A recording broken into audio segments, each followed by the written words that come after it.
Guys, and welcome back to Betwixt the Books. Welcome to our first reading roundtable of 2025. We've done officially a full year of these for sure now. I know it was probably sometime in the fall because we started them in the fall of 2023, I believe, but definitely completed a whole year of reading roundtables and planning to keep that up in the new year. If you haven't come to one of these before, it is a video where we get some of our bookish friends to come talk to us about some of the things that they have been reading, because one of our favorite things about the bookish internet is just hearing about books that we hadn't heard about before.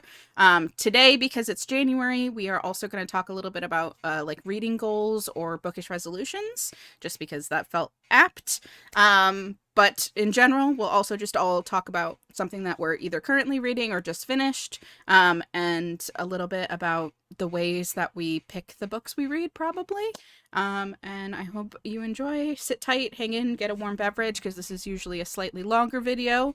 But yeah, we're going to go around, introduce ourselves, talk a little bit about what we normally read, and then we'll go back around talking about our resolution in our books. Starting with Gretchen. Hello, hi. I'm Gretchen. I I hope you know me. I am one half of Betwixt the Books. And one of the things that I really have not been putting on the channel very much, if at all, for a very long time has been my nonfiction reading. I've been really struggling to finish romance novels after the weight of the last semester. Um, but so a lot of times I like to read either romance or nonfiction. And my nonfiction in particular is usually history or political science. But I do dabble in business technology stuff.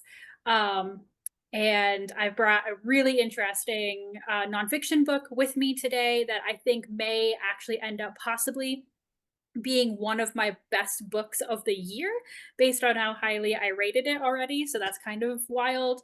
But I can't wait to tell you about it and how it fits in to my reading goals for 2025. And I'm Anne, and Gretchen and I used to work together at a library during COVID, particularly. We both were in what we called the Dungeon Dragon. So that's how I got connected to Gretchen and Michaela. Um, and I'm going to bring you a book that's not necessarily related to my reading goals for the year, but sort of sideways underneath, through the woods and over the sea, it might be related. So Hey, not every book we read achieves a goal. It's fine. We aren't one of those people that you can it's not school. You only can read the things you set yourself out to read. That's it. Although if we did do that, Betwixt the Books would be a lot more consistent. Listen.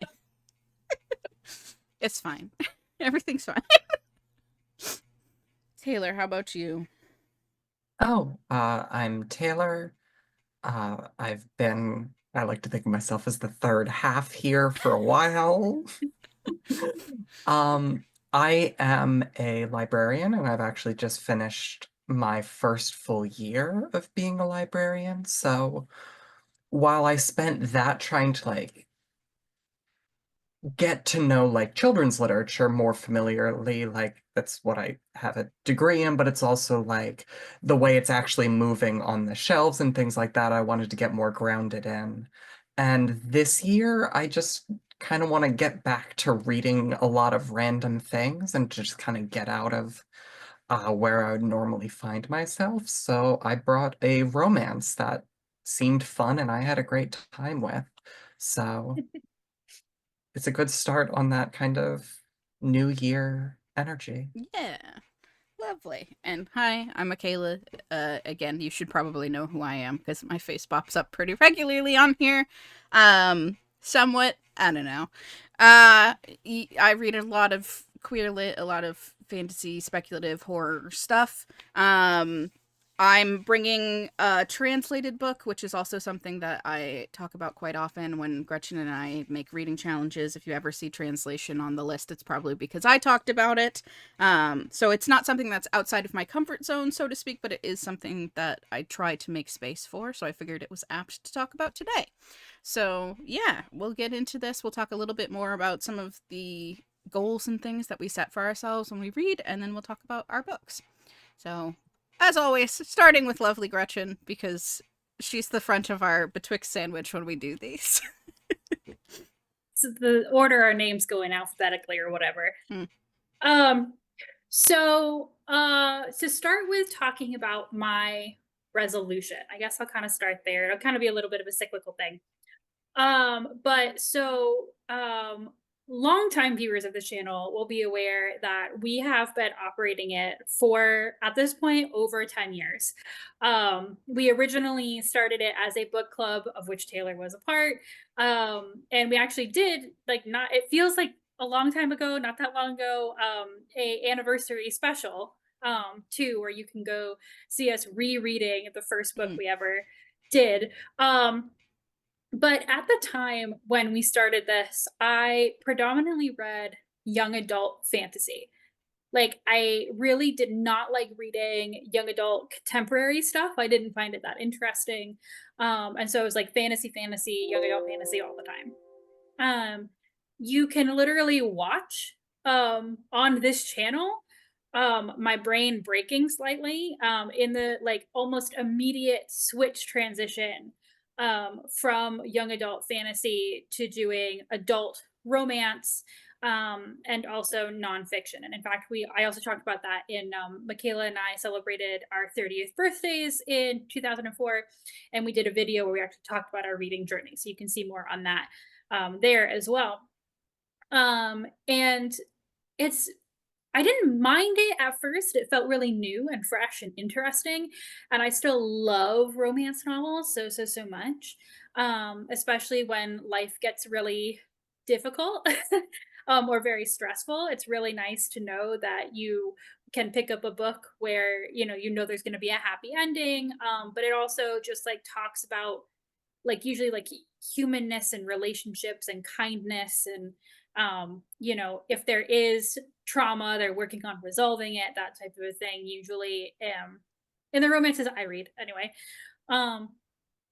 So I'm not upset about it, but for this year I would really like to get back to doing maybe not the young adult stuff, but going back to more fantasy reading. I've gotten to the point where I miss it.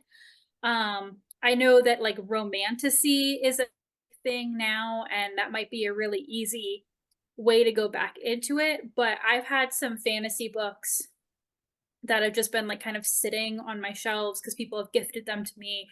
And they're like, "Oh, I think you'd really like this." And they're probably right. But I haven't been able to read a real fantasy book in a really long time. So I want to try to push myself and stretch myself in that direction. I have not managed it yet. I mean, we're not that far into January of the first of the year. But I do also feel like the book that I brought today is also representative of other ways in which I want to stretch things that I'm already doing.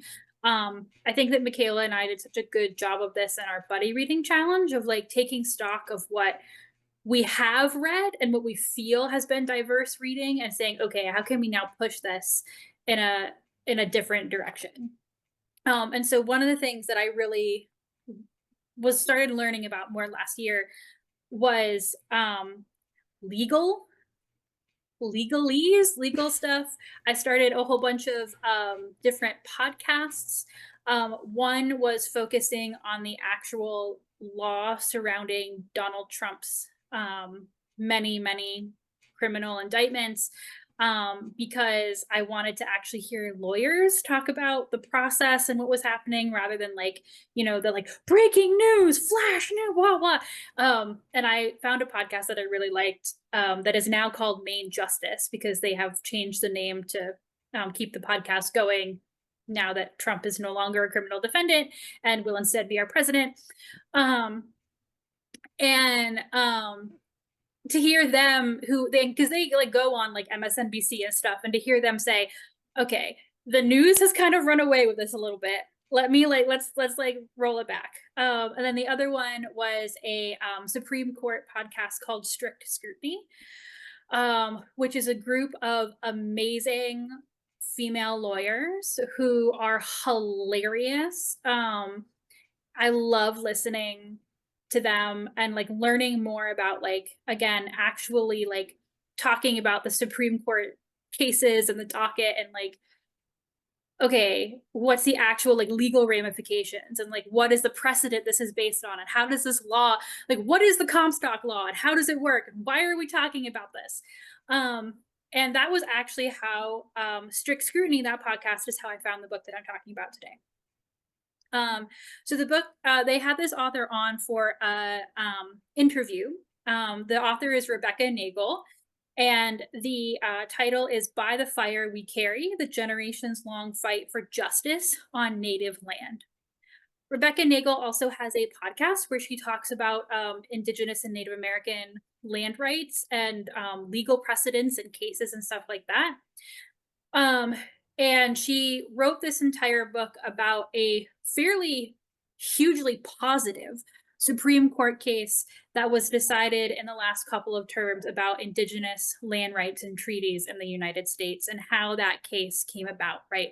Because before things get to the Supreme Court, they have a long legal history. That is the last stop. And so while I was learning all this stuff about like the law and the Supreme Court, right, like Indigenous legal rights, and was something that I had become interested in also because there are still like, there was a recent court case in New York State that a tribe brought based on a treaty they had signed with George Washington. And so it's like been connecting to my early presidential history work that I've been doing as well, because I'm currently working on a paper on George Washington and Native American laws during his presidency. So anyway, I heard this author, Rebecca Nagel, talk on the podcast. She was very lovely. She also has a podcast of her own. So she was like, you know, very used to like talking in that format. You can tell when people are not used to like being like on the podcast format, and that was not her at all. And so I immediately got, I did not realize that the case itself was actually based on a murder case. So there was a murder, a pretty graphic murder committed and in Oklahoma. And the murderer was convicted. He basically, I mean, he admitted to it. There was physical evidence, like, you know, it was a pretty like, yeah, he did it. Okay. But his defense lawyer basically came back to the state of Oklahoma and said, well, actually, you can't prosecute him because this happened on reservation land. And the state of Oklahoma said, that's not reservation land. And so this is the case that kind of goes up to the Supreme Court, and it ends up being the first time that Oklahoma has recognized this treaty land, basically since it was taken away from them circa the Trail of Tears. Which is like a huge precedent for all of these other states trying to deny reservation or treaty land to Native Americans that have now been recognized by the Supreme Court.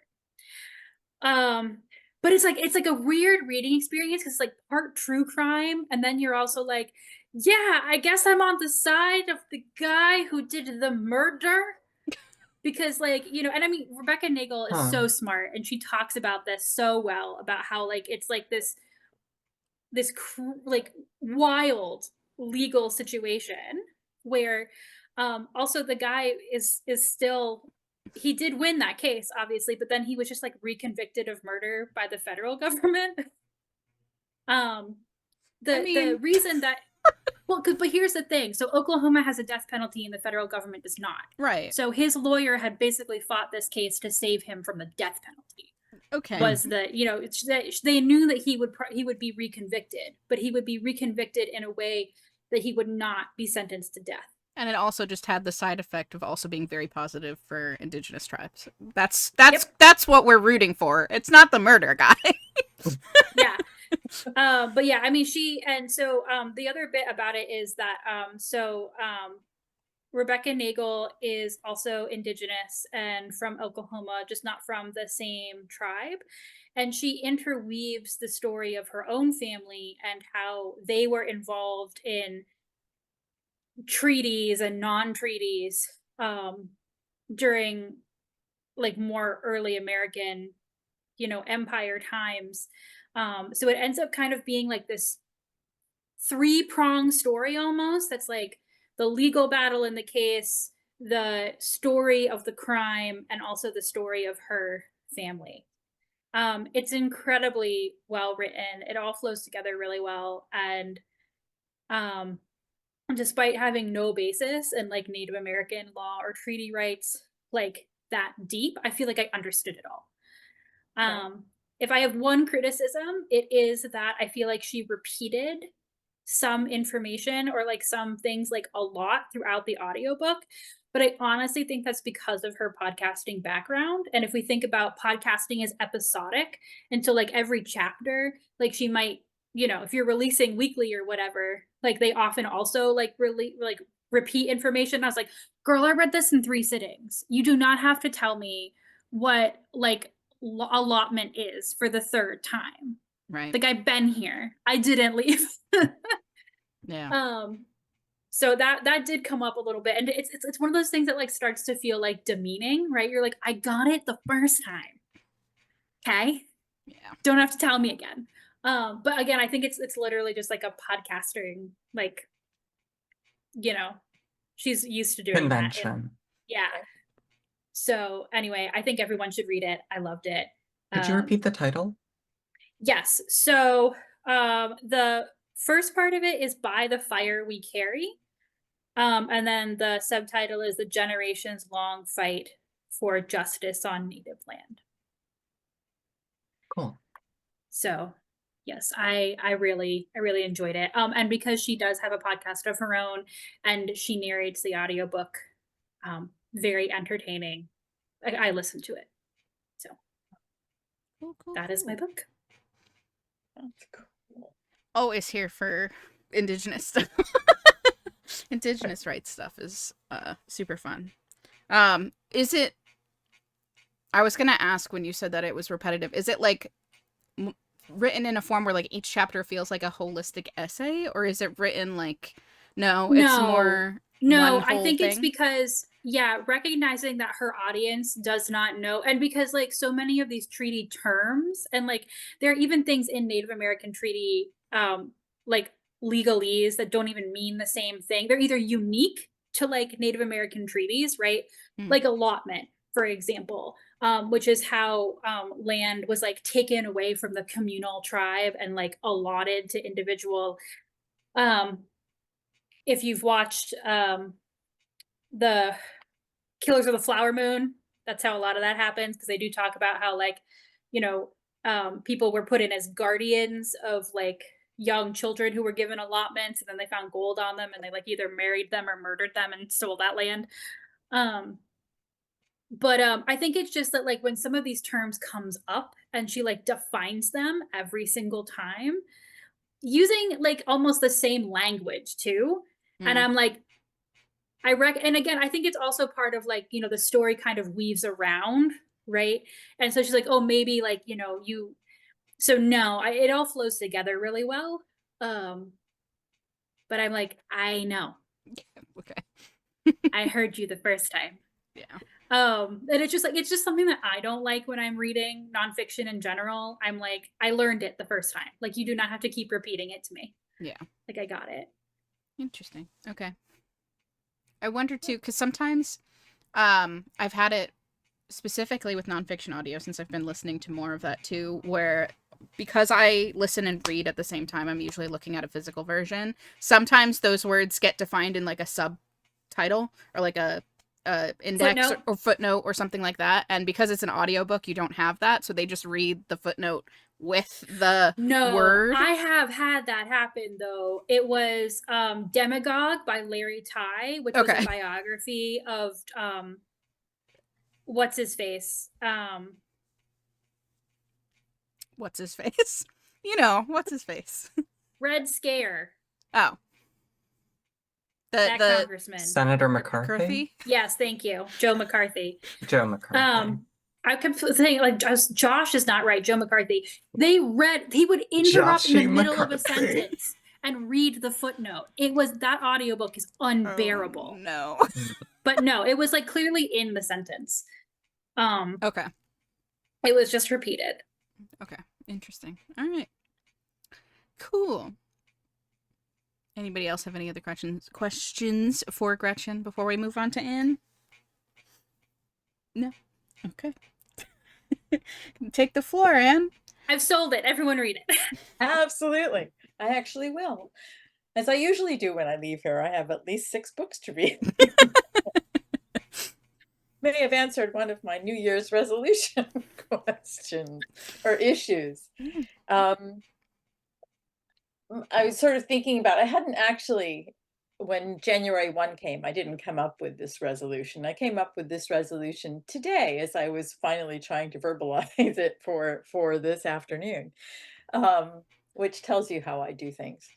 But I've been reading, or I should say I've been listening to a lot of books. I've been doing audiobooks more than I've been doing physical books. And there's nothing wrong with that, but it's just your brain catches different things. I've been in places where I've been doing both, but sometimes the world just takes you. I mean, COVID, I think, felt like that to me. I was much better at listening to a book than I was, and whatever, maybe it's just the world we live in just feels a little bit precarious, so all of a sudden I've found myself just listening.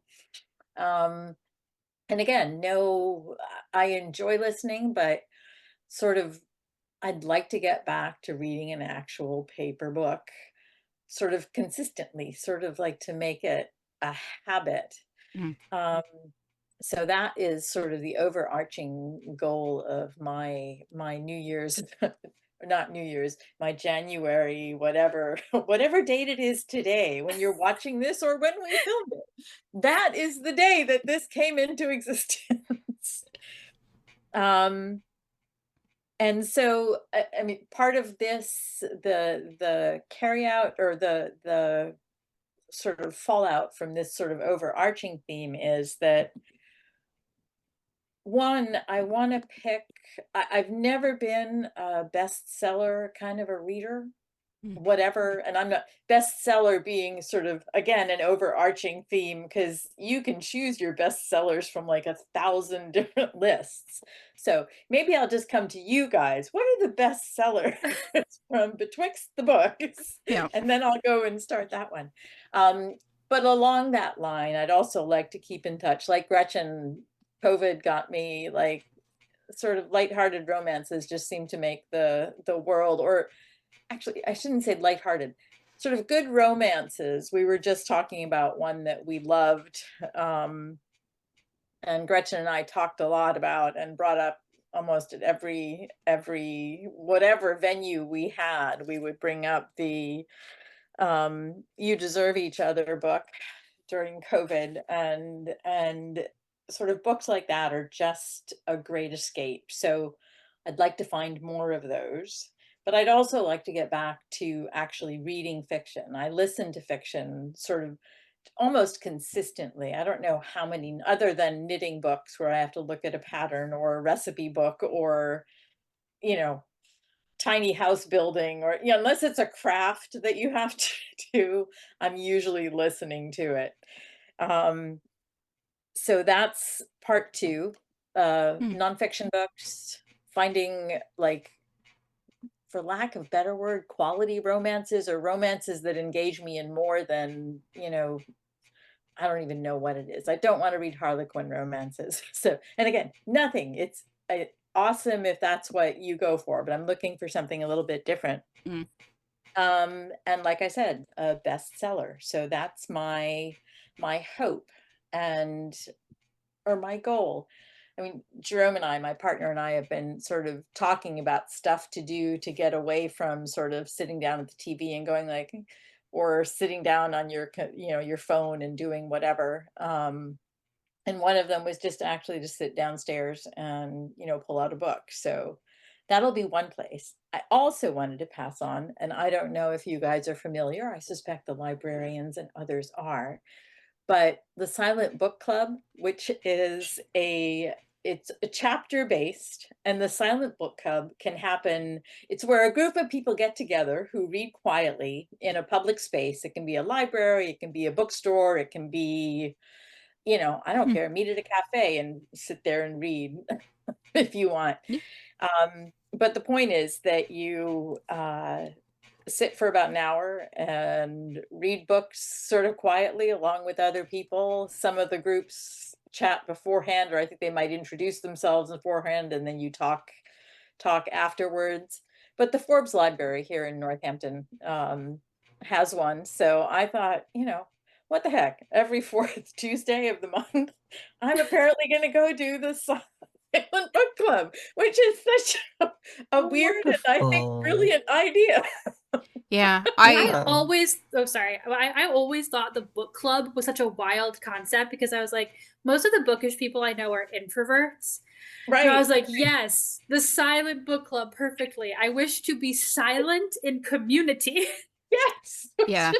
I think a Again. lot of people also like it because like my mother, for instance, she does a silent book club with the library where she lives in Maine. But her struggle with book clubs over the years was that like she doesn't like reading things she's not interested in, and with silent book club you can kind of bring your own Whatever book you to want. read, so it made it easier for her to do the community thing without feeling like she's forced to read something that she's not enjoying. Or um to like keep to a schedule that right. everyone else is setting. Right, right. Yeah, so So I think it is a cool That new sounds really invention. nice. so that's part of my part of my doing. Gretchen, come on, let's go both read silently for an hour. Though you'll be busy doing other stuff. But so that's one of my sort of two parts, a couple of prongs off of this. I want to get back to actually reading a paper book because I really do like it. Um, and the book that I wanted to share with you guys, I didn't read in paper copy. I'm still in the middle of listening to it, but it is called The Amen Effect by Sharon I believe it's Brous, Brous. And she's a rabbi. Um, and the subtitle is Ancient Wisdom to Mend Our Broken Hearts and World. And it's basic, I mean, in a quick sum up, this is a book from her perspective and from her rabbinical work, and also starting out sort of talking about how she became a rabbi and what sort of direction she sort of became interested in social justice and essentially helping people when people need help. But the book is basically that it's important to show up for people, whether it's in good times, show up for the birthday, show up for the graduation, show up for that stuff. She was speaking specifically to those things in her family. That was her grandmother's motto. Um, but in tragedy and trauma, people will often say, well, I don't really know what to say, or they, say something that's probably not the kindest or the most thoughtful. And she says, just show up. The term that she uses that I really like is just be with someone. And you can ask if you know the person or the situation, you can ask if, like, do you want me to distract you, or would you like me to, you know, uh, would you like to share what's going on in the Jewish tradition? Seeing people when tragedy occurs is a common, at least according to Rabbi Burroughs, is a common sort of philosophy trait. And I don't know, the book, again, I'm, you know, two-thirds of the way through, and it sort of keeps repeating this message over and over in different ways. And it's sort of like you were saying about your book, Gretchen, maybe I don't need it that many times, but on the other hand, there was something about it that I just thought is really useful, as whether we're dealing with personal traumas or tragedies, or I don't know, there was just something, just be with someone. I mean, Mm. literally just go and hang out. So, I don't know. I found it a delightful book. I wish I had the hard copy because then I could lift it up and show you, but I don't. I've got my phone, but I think that would be rude to lift up my phone and show you. No. Yeah. I feel like that's a sentiment that a lot of people were echoing, especially after the election results this year, of like this loss of community that a lot of people are feeling right now.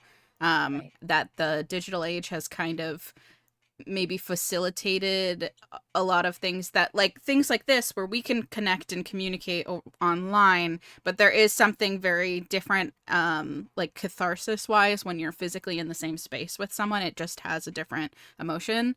So we're getting like this like low level community feel from all of our online spaces, but we don't get that deeper connection that we get out of spending time with people.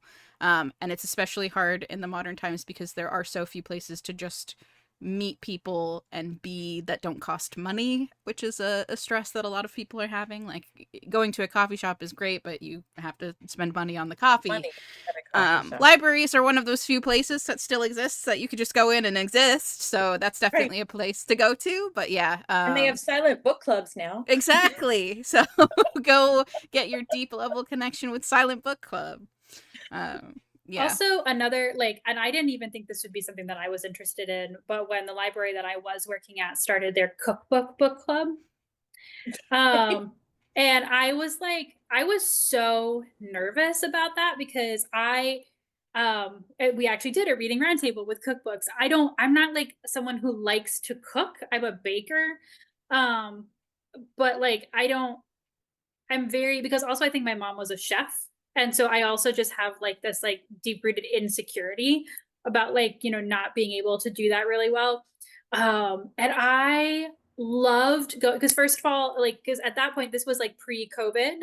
But people would all bring a dish and then we would all have like basically a buffet smorgasbord situation. Mm. Um, and that was like the best night of my month because I didn't make that food. People who knew how to cook made that food. But also like I learned so much from the women who, because it was predominantly women or at least women presenting, who would show up, mostly I think retired, who like love doing this and they would critique the heck out of every single cookbook. Yeah. I would just be like, I cannot believe that this, Joanna Gaines wants me to that much sugar. And I learned so much from that. So I think there's also like, on the digital age, you can pick which places you show up to, and there's more chance maybe in going somewhere in person. Like I have incredible social anxiety. Like I have a lot of problems like walking into new buildings if I don't know where I'm going, right? Or talking to people I don't know. But like that was like I was genuinely sad when that stopped because it was a space that I kind of wandered into and I was like, I love this community that I didn't even think I would want or could even be a part of, right? Because I certainly, I was like, I made the easy cake from the back of the book. Thank you, everyone else, for picking it on tray. Oh, so yeah, if someone needs to hear that for their 2025 resolution, it's like show up in a space, you know, that maybe you know, you Right. don't think you're a good knitter or a good cooker or a good pottery maker, but just like go. Yeah. Yeah, you can take, again, the cost of classes, but libraries really do have a lot of resources. I was even today just sort of checking when our library had the silent book club, finding the details. Like it took me a few pages to scroll to until I got to January 28th, which is only next week. So Yeah. the fact that there's so much happening there, everything from clubs to, you know, uh, learning sessions and author talk, Yeah. some of it's online, some of it's in person, but yeah, I think we all could use like a Great British Bake Off sort of thing happening in our libraries. Not that we need to have it criticized, but just showing up with potlucks at the library. Cool. Yeah. All right, Taylor, what you got Yeah, for I do us? well, I do think it's funny that it took until I was actually working at the library to start taking regular use of the resources it affords. Because it's like when I'm already showing up there, it's like, well, I can use the library, I suppose. And like it's just very helpful. Just in that. But um I actually read this one as an ebook. My book that I read was Roland Rogers Isn't Dead Yet by Samantha Allen. It is a paranormal romance. This actually is quite new. It came out in December, and it was just one of the new arrivals at our library that I was browsing it. And in fact, I got more interested in her previous novel, which is Patricia Wants to Cuddle. And that is a Bigfoot bachelor style lesbian romance novel, and that's a little bit more my speed. And I don't usually read, romances, of gay men because I just don't seek that out specifically. It's just very different from my personal alignments. But this had a much shorter waiting list, so I wound up getting the ebook. And I mean, it was delightful. There's nothing really to say about it being a male romance. Like it's still just a romance. It's fine. I think it was done wonderfully. I think the components of this ghostly element, I'll give a summary, which is basically that a major celebrity, like George Clooney style, um, movie star dies in a skiing accident and kind of manifests as a ghost within his home and thinks, well, if they haven't found my body yet, I wanna, after decades, finally come out and I want to do it my way. So he gets a hold of a ghostwriter to come in and write his memoir in a month.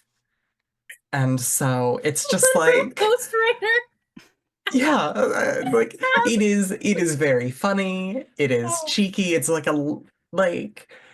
a very good setup with like humor and like kind of a lot of like fun flair to, as I was saying before, the ghostly element. I think she actually gave good consideration to it and how to make a compelling, slightly spicy romance emerge from it. And I think it did a wonderful job.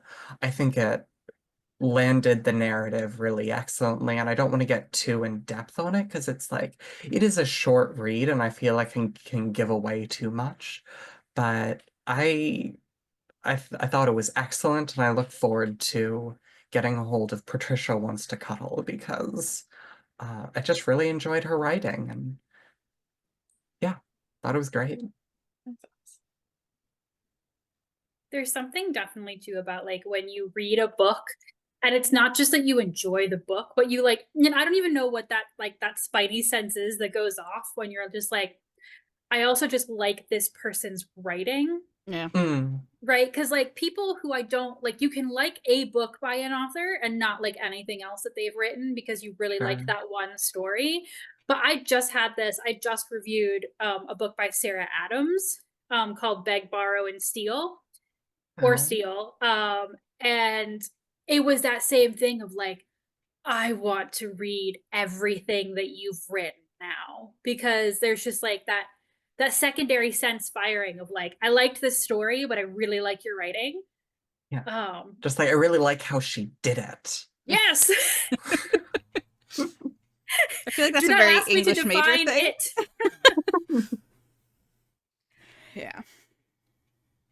Yeah, and it's like it's a irreverent romantic comedy, but it's also a very heartfelt story about being in the closet your whole life. So, yeah, You fully had me at the recommend. to go. ghostwriter Yeah, part. I know. I Yeah, have to go read it now. I took too long getting to the Ghost Trader joke.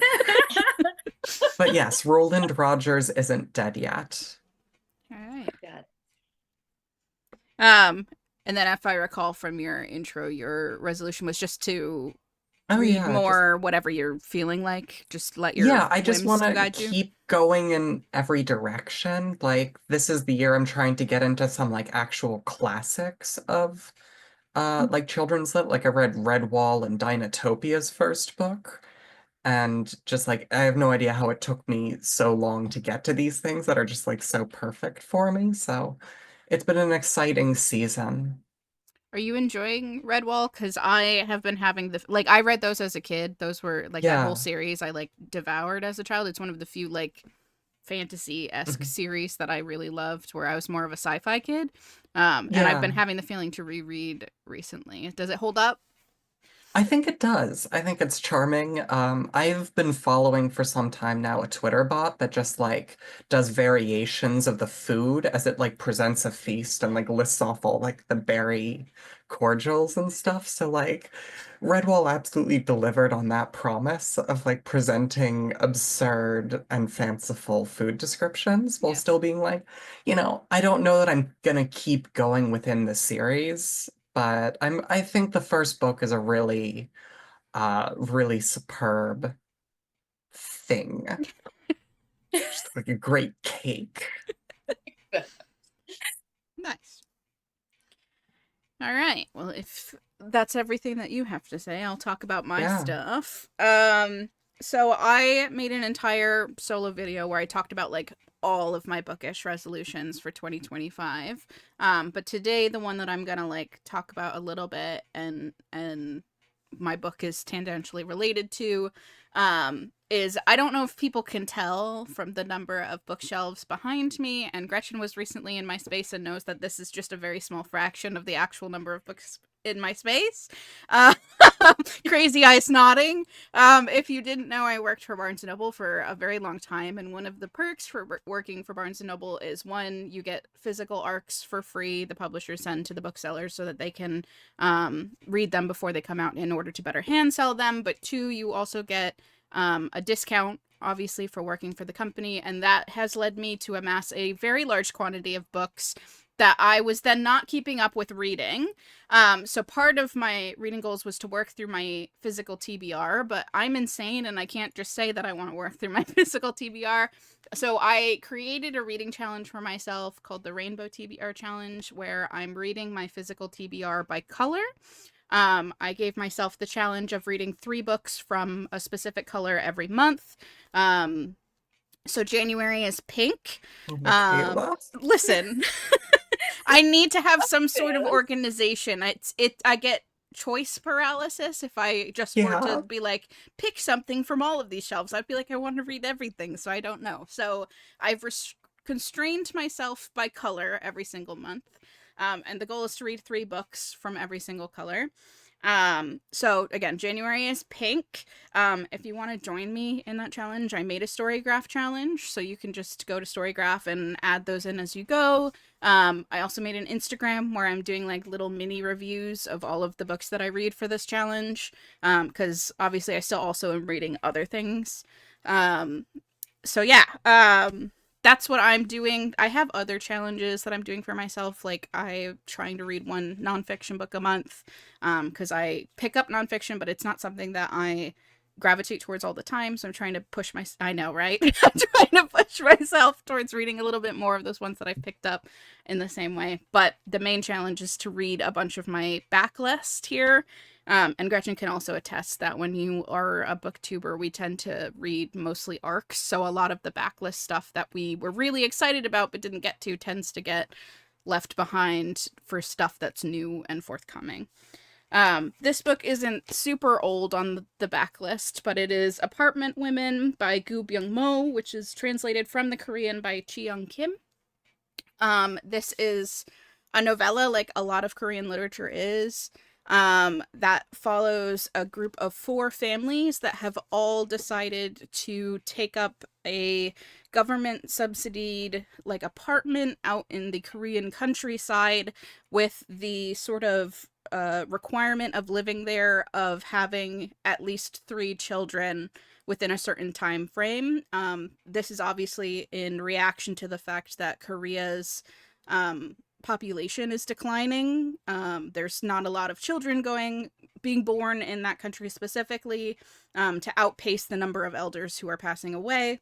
So the idea being that the government is basically saying, we'll give you cheaper housing if you will please have some kids.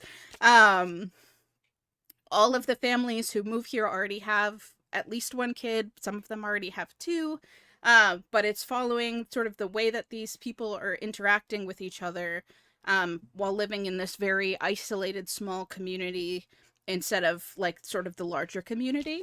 I like really wanted to love this one. I generally tend to enjoy Korean literature.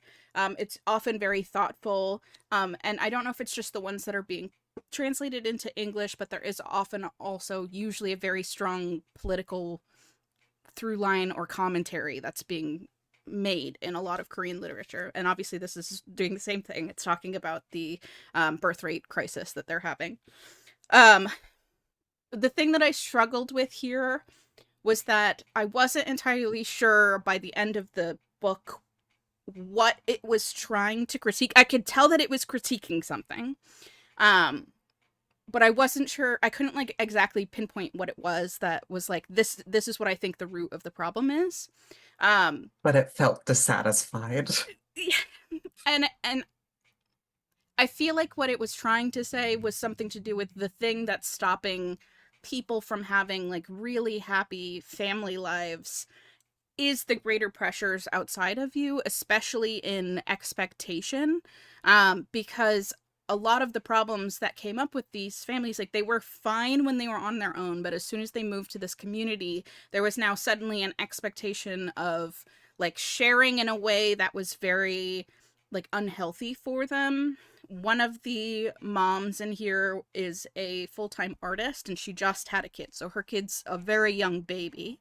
And very early on, that mom was at like some sort of meeting that had to do with her work, and she comes back and her husband has signed her up to be part of the communal like daycare because she stays home to work because she works from home. And she was very upset by this because she's like, well, now instead of having to just watch my kid while I'm trying to do my work throughout, like when a kid's taking a nap, I can do some work on my painting. I now have to watch all of the kids who are different ages. Some of them don't take naps. And all of my work time is now going to be constrained to overnight. So I'm not going to be sleeping. The only time I get to work on my work is when I'm at home. So the stressor of like, I'm trying to make money and do my job and I can't because of the expectation of participating in this daycare. And then on top of that, as they're participating in a daycare, because they all take different sort of jobs in this, like the one person who loves cooking is doing all the food for everybody. She's an artist. They give her the older kids and make her do arts and crafts with the slightly older kids instead of taking care of her actual child.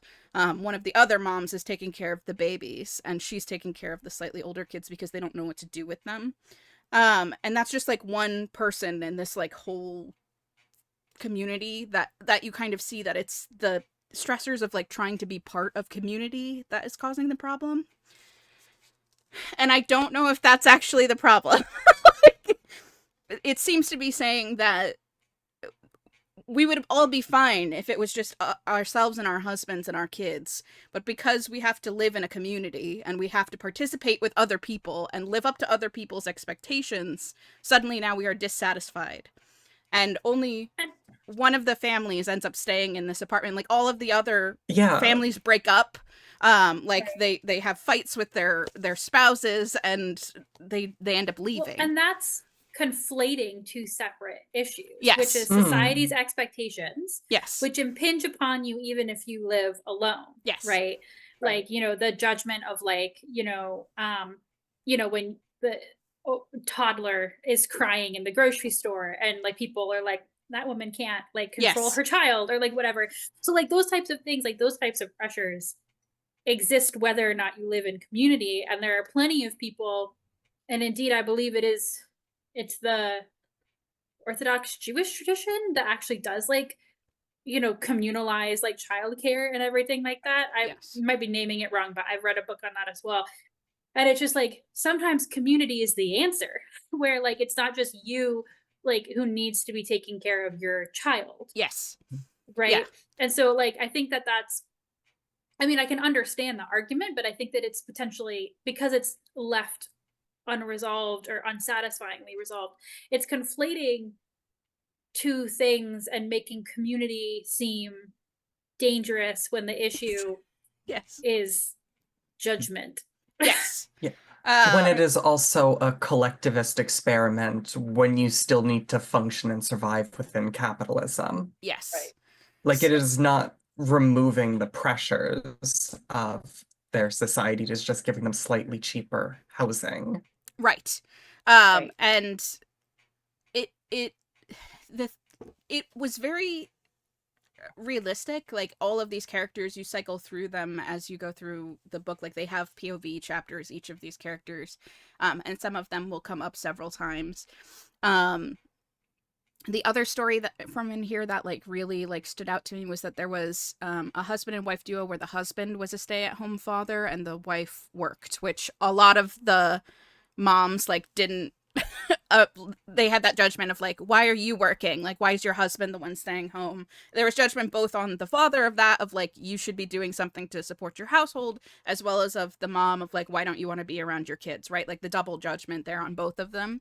But then that mom who was working starts carpooling with one of the other husbands because they both work in the city. And they decide to do carpooling to save money on gas because it's a very long drive to get to their work, which makes sense, again, trying to help mitigate the economic stressors of this. And that husband starts like hitting on her in a way that is very covert, and she's constantly second guessing herself of like, should I say something to his wife? Like, is he even hitting on me? Am I crazy? And if I say something, are people going to think that I'm the weird sex pest and thinking everything that is just him being nice is actually like an overt sort of pass at me? So like there's a lot of these things that are all being brought up and talked about here of like, I don't want to ruin the community by breaking up this couple if I don't know it's actually weird. He's making me uncomfortable, but am I being paranoid? Like, that sort of idea of like, is he just being friendly? He brought me lunch one time. He showed up and said he was meeting a client nearby and he brought me a lunch, but it's like way more expensive than she would buy for herself. And this like, am I being ungrateful? I don't want to carpool with him anymore because he's making me uncomfortable, but again, it's better for the cost. Like, all of this sort of levels of things. So I think it's interesting. Again, I just think it was like unsatisfyingly resolved. I don't know if what it was saying is accurate. I think, like Gretchen said, it might be conflating multiple things into one thing and saying this is what the problem is, and I don't think that's necessarily what the problem is. There's like a lot of layers to it. But I do feel like they did a really good job of like representing all of these different types of people and how every single one of them had things that was like a pressure on them of why being in a family was like too hard, like raising children was perhaps too hard, and it was partially economic stuff, but it was also all of these different ways that we can't just be ourselves, we have to live up to everybody else's standards of what they want. Whether it's being a woman who's trying to navigate the world, being an artist who's trying to navigate the world, being a good mother, good caretaker, whatever it is. So it was interesting.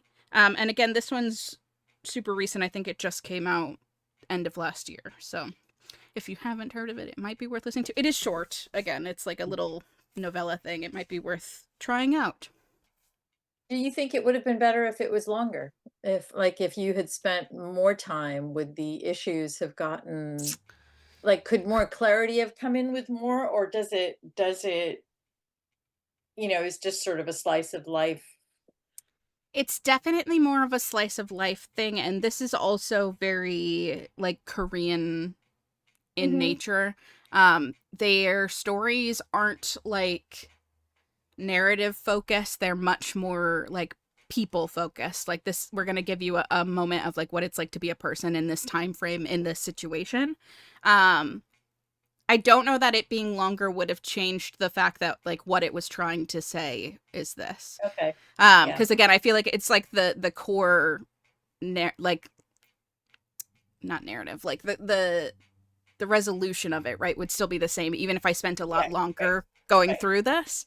So no, I don't Right. think that the length is the problem. I think it may just be that I disagreed with the premise, like what it was trying to tell me.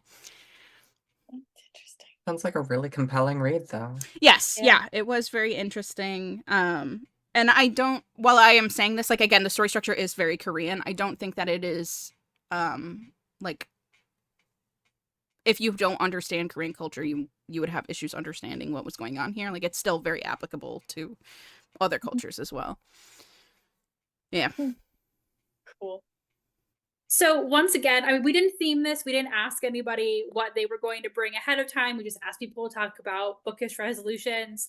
And it's so interesting to see the breadth of what everyone brought, which is why we do this. And we're so glad that our friends willingly return to do this with us again for a whole other year. We already have plans for reading roundtables at least through April. We know we're going to do them for the rest of the year, but those we have planned. So we're real proud of ourselves.